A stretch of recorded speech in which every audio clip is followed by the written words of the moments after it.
राजधानी शिमला के संजौली स्थित गुरुद्वारा साहिब संजौली में कथित अनियमितताओं को लेकर विवाद गहराता जा रहा है। संगत के कुछ जिम्मेदार सदस्यों ने प्रेस वार्ता कर गुरुद्वारा प्रबंधन पर चुनाव प्रक्रिया में गड़बड़ी, पारदर्शिता की कमी और संगत की आवाज दबाने जैसे गंभीर आरोप लगाए हैं। गुरुद्वारा प्रबंधन में लोकतांत्रिक प्रक्रिया का सही तरीके से पालन नहीं किया जा रहा है। संगत के अनुसार वर्ष 2025 में होने वाले चुनावों को टालकर 2026 में कराने की बात कही गई, जबकि नियमों के अनुसार हर 2 वर्ष में चुनाव कराना अनिवार्य रहता है। प्रेस वार्ता में बताया गया कि इसके बावजूद इच्छुक सदस्यों को नामांकन दाखिल करने का अवसर भी नहीं दिया गया, जिससे पारदर्शिता पर गंभीर सवाल खड़े हो रहे हैं।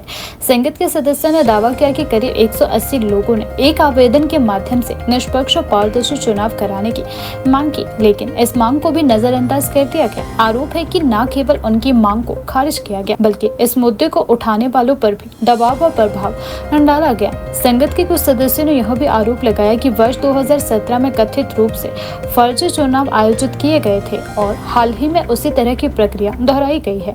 आरोपों के अनुसार नामांकन और मतदान की प्रक्रिया नियमों के अनुरूप और समय पर नहीं करवाई गई। इसके अलावा कुछ व्यक्तियों द्वारा राजनीतिक प्रभाव और बाहरी दबाव के जरिए चुनाव प्रक्रिया को प्रभावित करने के लिए आरोप भी सामने आए हैं। और पूरे देश विदेश में पहुंचाई जाए कि संजौली गुरुद्वारा में पिछले 6 सालों से क्या हो रहा है, कैसे वहां पर संगत को आने से रोका जा रहा है, कैसे वहां पर लोगों को बरगलाया जा रहा है, भड़काया जा रहा है। और 2 लोग वहां पर ऐसे हैं जिन्होंने पिछले 6 साल से अपना राज बनाया है और पब्लिक के संगत के पैसे को मिसयूज कर रहे हैं बहुत ही बुरे तरीके से। और हाल ही में उस सारी चीज़ों को चलते हमने उनके ऊपर जब क्वेश्चनिंग करी लास्ट ईयर, हम सारे इकट्ठे हुए, क्योंकि हर 2 साल बाद हमारा मेमोरेंडम ऑफ एसोसिएशन है संजौली गुरुद्वारे का, जिसमें मेंशन है कि हर 2 साल के बाद इलेक्शंस होनी चाहिए। तो उन्होंने अपनी मर्जी से 3-3 साल के बाद इलेक्शंस कंडक्ट करवाई और उस इलेक्शंस जो भी है वो बोगस इलेक्शंस हैं। ना उसमें उन्होंने चंदा इकट्ठा करा, ना किसी को जनरल हाउस का कमेटी का मेंबर बनाया, ना नॉमिनेशंस फाइल करी, ना कोई मीटिंग्स हुई, ना किसी के मिनट्स रिकॉर्ड हुए। और ये सारा बोगस काम करते हुए उन्होंने कहा कि हम तो जकारे लगाकर, नारे लगाकर चुन लेंगे, जबकि उनको 2 साल बाद नॉमिनेशंस का मौका देना चाहिए। अगर कोई संगत के लोग आगे आकर काम करना चाहते हैं, एग्जीक्यूटिव कमेटी बनाना चाहते हैं, तो मौका देना चाहिए, जबकि वो ये चीज़ें नहीं कर रहे थे, अकाउंट्स का हिसाब नहीं दे रहे थे। तो लास्ट ईयर 2025 में अगस्त में हमने उनसे बैठ के बातचीत करने की कोशिश करी। हमने उनको कहा कि हम अब बहुत सारे लोग हैं जो आगे आके सेवा करना चाहते हैं, आप 2020 से यहाँ पर हैं, हम आपसे विनम्रता से ये बात करना चाहते हैं कि आप पीछे हटिए या आप टाइमली इलेक्शंस कंडक्ट कराइए, जो कि 2025 में होने चाहिए थे अप्रैल में। जिसके जवाब में उन्होंने कहा कि हम ये 2026 में कराएंगे, हमारे प्रोसीडिंग बुक में ये लिखा है। हमने उनको काउंटर क्वेश्चन करा कि हमारे एमओए में लिखा है कि 2 साल के बाद इलेक्शंस होने चाहिए, लेकिन उन्होंने इस चीज़ से साफ इनकार कर दिया और हमारे से बात करने के लिए मना कर दिया। संगत का समर्थन हमारे साथ था। तकरीबन 180 लोग हैं जिन्होंने हमारे को एक एप्लीकेशन के ऊपर साइन कर दिया, जो कि हम वहाँ पर भी गए, हमने अपनी एप्लीकेशन दी, एसडीएम साहब को भी दी और रजिस्ट्रार ऑफ कोऑपरेटिव सोसाइटी को रिसेंटली दी। पहले जब हमने एसडीएम साहब को दी तो उन्होंने बहुत पॉलिटिकल प्रेशर लगा के वहाँ पर हमारी आवाज़ को दबाने की कोशिश करी और वहाँ से एक अनबायस्ड अनस्पोकन ऑर्डर पास हुआ जिसमें उन्होंने कहा कि सब कुछ ठीक है। जब हमने उसकी आरटीआई फाइल करी तो आरटीआई फाइल हमारे पास उसकी एक कॉपी है, जिसके अंदर है कि इतना पैसा लगाना है इस चीज़ के लिए। वो पास होता है, वो पास होने के बाद जब एग्जीक्यूटिव कमेटी पास करती तो उस पैसे को खर्चा जाता है।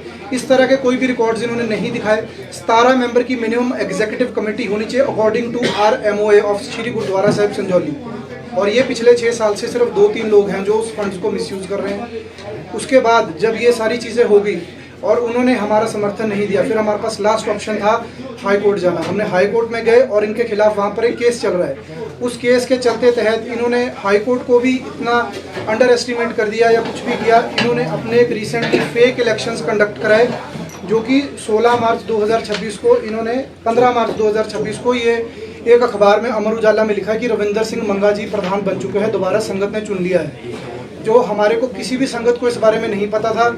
जनरल हाउस के लिए किसी को भी बुलाया नहीं गया। एक प्रोसीजर होता है जो फॉलो किया जाता है, जिसमें 1 महीना पहले आप बताते हैं कि जनरल हाउस होने वाला है, फिर नॉमिनेशंस फाइल होते हैं, लोगों से चंदा इकट्ठा होता है, उनको वोट कास्ट करने का राइट दिया जाता है कि आप वोट कास्ट करें, नॉमिनेशंस फाइल करें। फिर एक डेट दी जाती है जब नॉमिनेशंस क्लोज होते हैं, दो पार्टीज होती है, एक पार्टी अगर मान लीजिए दूसरी तरफ से कोई भी आपके खिलाफ नहीं खड़ा हुआ, नॉमिनेशन में किसी ने अपना नाम नहीं दिया, तो वो पर्टिकुलर टाइम पीरियड देने के बाद, चाहे वो 15 दिन का है, महीने का है, 2 महीने का है, उसके बाद बताया जाता है कि कोई इनके खिलाफ नहीं खड़ा हुआ, तो सर्वसम्मति से ये दोबारा कमेटी पावर में आ गई है। लेकिन उसका एक टाइम पीरियड होता है।